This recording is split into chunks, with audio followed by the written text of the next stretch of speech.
అందరికి నమస్కారం. మీరు చూస్తున్నవి ఇవి మిల్క్ ఫ్రూట్. మిల్క్ ఫ్రూట్లో పర్పుల్ కలర్ ఉంటుంది, మనకు గ్రీన్ కలర్ ఉంటుంది. ఇది గ్రీన్ కలర్ది అండి. ఆల్రెడీ మనకి మక్కింది.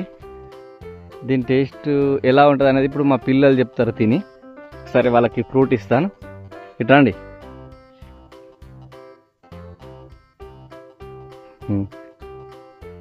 ఓపెన్ చేసి చెరొకటి తీసుకొని ఓపెన్ చేసి మిల్క్ వస్తాయండి దీనికి కొంచెము, అందుకే దీన్ని మిల్క్ ఫ్రూట్ అన్నారు.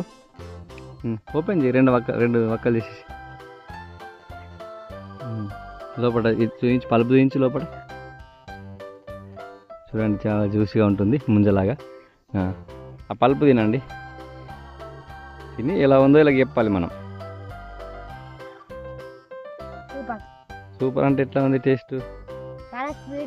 స్వీట్గా ఉందా? నీకు ఎట్లుందమ్మా? సీడ్స్ ఉన్నాయా దాంట్లో కూడా? ఫ్రూట్ ఎట్లుంది? మళ్ళీ తినాలనిపించేటట్టుందా? ఉందా? సీడ్ చూపించండి. అదండి మిల్క్ ఫ్రూట్. నేను కూడా టేస్ట్ చేశాను, చాలా స్వీట్గా ఉంటుంది. అబ్యూకి కొంచెం దగ్గర ఉంటుంది. అబ్యూ అనేది స్వీట్ తక్కువ ఉంటుంది. మిల్క్ ఫ్రూట్ అనేది చాలా స్వీట్గా ఉంటుంది. దీన్ని స్టార్ యాపిల్ అని కూడా పిలుస్తారండి.